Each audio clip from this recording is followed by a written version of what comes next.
Howdy and welcome back. I'm Steven and this is FWP Reviews. Today's a special video as we're going to be taking a look back in the past at one of my favorite childhood TV shows. Today, we're looking at the triumphs and defeats, the epic highs and lows of video game high school.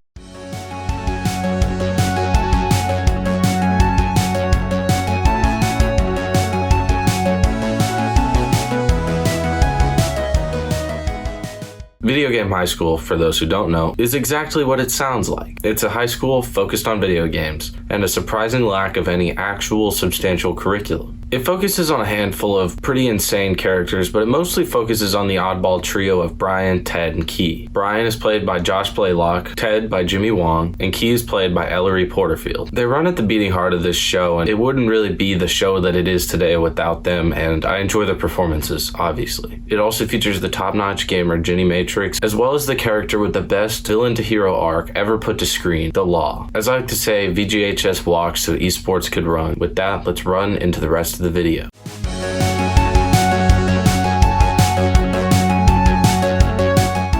Season 1 is short and sweet. It's 9 episodes, about 10 to 15 minutes apiece, and it focuses on Brian getting into and surviving his first couple of weeks at VGHS. Following his shock defeat of the Law, he is offered enrollment at VGHS. This leads a few to feel dismay as it's seen as he's just some sort of nobody who got lucky, but Brian doesn't really care. He's gonna go. And of course, the Brian we know and love proceeds to make enemies and friends within the day he arrives. This season was eventually edited into a 2-hour movie, and I think that's the better format for this story because this feels like a more contained and short story, and season 2 and 3, it really starts to feel like a TV show, but the first season is kind of choppy if you watch it as the web series, so I think the movie it was edited into is a great way to tell this story, and its arc structure as well as the scenes just line up better that way. As any good pilot season goes, we get introduced to a lot of the best characters in this season. Of course, we get to see the formation of Brian, Key, and Ted's friendship triangle, which fortunately doesn't become a love triangle. We get to see their friendship form over crazy antics that seem to be somewhat regular for this school. We also get to meet some of the best additional cast members during this time. Harley Morenstein plays Dean Calhoun, the overbearing dean of this high school. He's great in his role, and I love his character's arc in the second and third seasons. James Dean, not to be confused with James Dean, is pretty cool, mostly because of his name. That's really it. Jenny Matrix is the badass JV FPS captain, and she is the future love interest of Brian, played by Johanna Brady. I really enjoy her performance in all 3 seasons as she brings a lot to the table herself. Then we have our villain of the season, the diabolical Law. Brian Ferenzi brings a chilling craziness to this character. He is basically the spawn of evil himself, and he's a great goofy villain for the first season. Where he goes in the next season is somehow even cooler. I almost forgot DK, short for Drift King, who is the leader of the Drifters. Duh. He's an absolute trip, and he eventually convinces Ted to join the Drifters, and the antics the Drifters get into are somehow crazier than the rest. One of my favorite episodes this season is episode 4, Any Game in the House, for a plethora of reasons. I quite enjoyed the atmosphere, the jokes, and the awkwardness were kind of spot on for this story. The twist that Jenny and the Law are dating at the beginning of this show is not only a hilarious twist, but it's also delivered really well in this episode. Also, when Brian and the Law have the showdown on the DMX dancing arcade video game, it kills me every time. Brian is nothing more than evidence that no matter how much you fuck up, you can probably still get the girl if you play your cards right. He embarrasses himself tirelessly, losing in a game he claims to be an expert at, while simultaneously ousting the girl he wants to get with for owning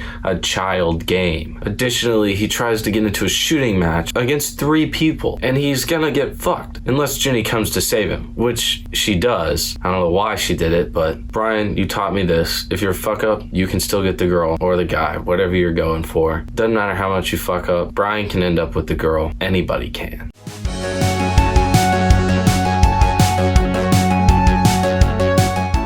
Season 2 ramps up the action and the runtime. Consisting of 6 30-ish minute episodes, anything is possible this season. We start off season 2 with mommy issues, and they pretty much run throughout the entire season. Jenny's mom, who we get the idea that she might not be too fond of, is coming to VGHS, and she's going to be the varsity FBS captain. This launches a sort of spiraling arc where Ginny must learn to think and do for herself for the right reasons over the next 2 seasons. This also leads to a great climax of this arc when she's required to give this Mom of the Year speech for her mother at this banquet, and she can't think of anything to say good about her truthfully. And that really just dives into it and lets this relationship kind of be something that she's working at, but instead of the relationship kind of being the center of the story, she's kind of projecting herself onto her future and her decisions, as well as her being with Brian and how that plays out. Seeing that kind of dynamic while she's kind of working on her relationship with her mother, it's really about her life and her decisions. It's really well done, I think. We also get to see Brian coping with the fact that his father's dead and his mother's an addict, and his mother not showing up to Parents' Day really allows him to kind of take this arc and let it carry him through the end of the show. And then Dean Calhoun starts to fill out this sort of fatherly figure role for Brian, and it's a great twist on this narrative device, probably one of the best I've seen in a while. Also on the Parents' Day episode, we get to see the absurd dynamic that is Key's family, and it's interesting to see that they make it work even though they've got these weird rules of the road their family abides by. But it's interesting to see how their family is kind of functional compared to the less functional families we're seeing throughout, and how that kind of plays into some of the later episodes and how they're able to support her as well as her friends. It's great to see how they help support all of her friends in season 3. I'll get into that later. We'll also get into Ted's issues with his father more when we talk about it in season 3. There's a lot more meat to this season, and I really enjoyed it because of that. We start to lean into this world and the world building and exploring more of the implications of that. We see the malicious law lose everything because he is accused of aimbotting and then he's found guilty. He is then required to move in with Ted and Brian, and that goes about as good for anybody as you can expect. However, it manages to kickstart this amazing villain to hero arc that we see throughout this season. We see him be able to realize who he was after falling in love with the robot, albeit, but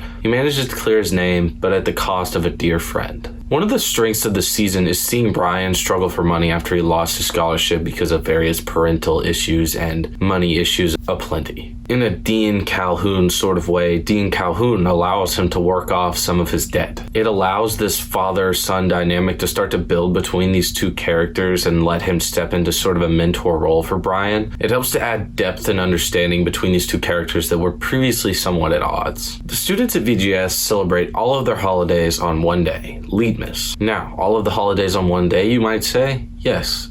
And it's way more chaotic than you can imagine. This stressful day leads Brian to snap at his friends, and so starts the more soapy narrative arcs of the show. It's a little weird, but holidays can make me angry too, so I'm trying to imagine celebrating like 20 of them in one day, and I get angry too. Season 2 also has a pretty bleak ending, and the endings of these seasons are getting more and more bleak as we go on. Ted leaves Brian's room as they are no longer on speaking terms. It hurts and it's a little absurd, but it allows for some really effective character growth in the next season. Hey, but it's not all bad. At least Brian and Ginny get the happy ending for now.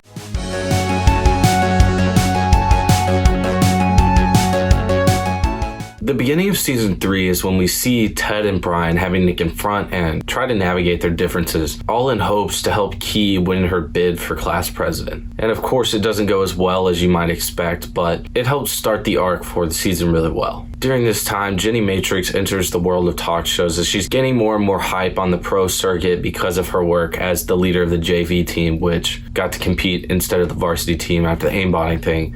Don't worry about that right now. But they screw this poor girl over on this show. I mean, they're just asking the worst possible questions, and it kind of reflects real life. I've seen a lot of interviews where they're just like ripping into these poor people and making them sound worse than they are. They ask worst possible questions that nobody can answer correctly. It doesn't matter who you are. And they'll ask their opponent. They're not really debating, but it'll be like, who are we trying to make look good? And they'll ask them the softball questions. And it really kind of reflects real life, albeit in a little bit more absurd VGHS kind of way. We've got presidential debates this season. We've got talk shows, just like I previously mentioned, and so much more. Now, all we need is some eccentric rich kids who own a greedy mega corporation to be our villain. Wait, that's the actual villain? There we go. That's all we needed. Here we go. One of the better episodes this season is Nobody Cool Goes to Prom. It's somewhat of a break from the crazy antics of this show to dial back into the high school experience. It's a sort of fun take on this prom trope that we see in a lot of high school related media idea, and it allows Brian to kind of face the world alone with some not friends. They are friends, but they're not his close friends, and it allows him to have some effective character growth throughout this episode. Who doesn't love therapy? And after Ted's father dies, we kind of get our own version of therapy in video game homeschool. All four of our characters, Jenny, Brian, Ted, and Key, for their various reasons, end up at Key's parents' house when the news is delivered that Ted's father has died. We get to see the grief that Ted has experienced and see that worked through in an effective way. It plays a lot with the idea of our different approaches to grief, and it really shows that well. Key is trying to take this analytical by the book, this is how grief goes, and she doesn't really know how to cope with it well, so she's coping with it how she knows, through books and academia, and it's really effective to see that bounce off of Ted, who is just not having it. In the end, we see how Ted has kind of put up this front because he has such a troubled past with his father. I told you we'd get back to it. In the end, we see the gang sort of use this as a catalyst to learn as well as to reconcile their differences we've seen between Ted and Brian, as well as Brian and Jenny, and so on and so forth. Before this, we see the fallout in Jenny and Brian, which is an important backstory that I don't know why I put after this in the video, but bear with me. Following the classic trope of misunderstanding, we should have dinner, and what that means, Brian and Jenny break up so that they can end up together again before the end of the season, then not end up together at the end of the show. I have to say, they did rush through those phases pretty quickly, but it kind of works. It's the more mature ending for the show where Jenny and Brian don't end up. We get to see Jenny chasing her dreams and not giving that up for a boy. And we also get to see that the real prize that Brian has got from going to VGHS isn't a girl that he may or may not end up with, even if they did date throughout high school. It's his friends that he'll probably be friends with forever, based on how well and how persevering their friendship is between Ted and Key and him. Although in my heart of hearts and mind's eye, I do get to choose that Brian and Jenny ended up together, but whether or not they end up together later isn't the point. The end of the show makes sense, and it's a logical, mature conclusion to this somewhat immature show, but more mature than I thought it was upon rewatching. To be honest, we need another spin-off, a VGU or something, continue the story of this world, because the world was so unique and interesting, and I'll get into that a little more in a second, but just this world, and I really want to see more of the world, whatever kind of capacity that comes in.